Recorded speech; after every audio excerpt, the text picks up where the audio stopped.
everyone. I am Dr. Purusharth Srivastava, consultant neonatologist and pediatrician at Cloudnine Hospital, Sector 47, Gurgaon.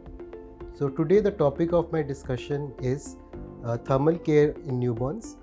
So newborns' ability to maintain the body temperature is influenced by many factors.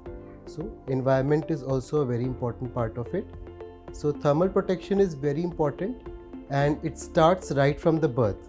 So there is no delay. We have to ensure that the baby is in the optimum temperature right from the starting since birth.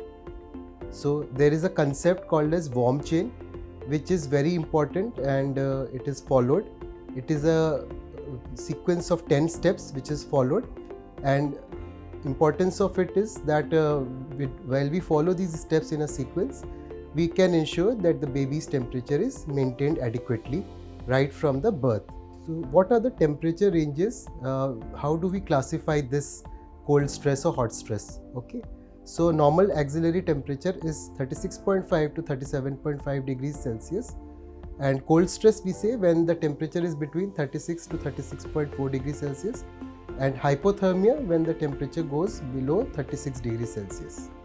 So how to assess this temperature for parents? So crude method is by the touch method.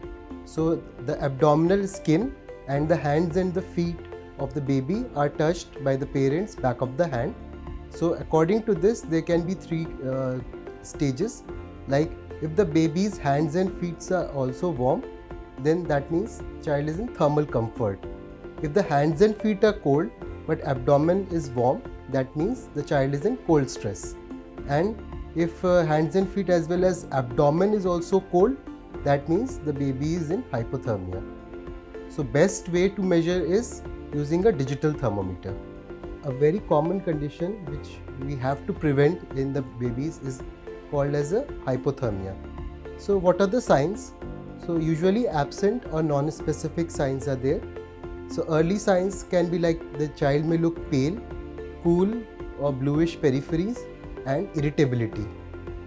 Then the late signs can be lethargy, poor feeding, breath holding, weak suck or cry, vomiting.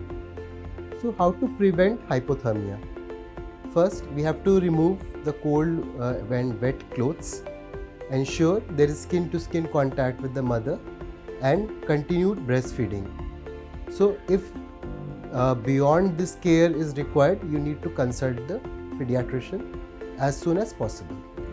So contrary to this, there is another condition which is called as hyperthermia, that is a temperature going beyond 37.5 degrees Celsius. So what can be the causes for this? It can be due to too hot environment, too many clothes, dehydration, or due to infection. What are the symptoms? Again, it can be early, late and severe. Early symptoms are irritability, increase in heart rate, respiratory rate, flushed face, that is red face, and hot and dry skin. Late phase can be the child may become lethargic, and very severe phase, the baby may land into shock or develop clinical seizures, that is abnormal body movements. So what is the way to manage this? We have to keep the baby in a neutral environment around 25 to 28 degrees Celsius, away from any possible heat source, reduce the clothing, and frequent feeding. So frequent feeding also helps to reduce dehydration. And beyond this, if still the baby is hypothermic, we need to consult a doctor.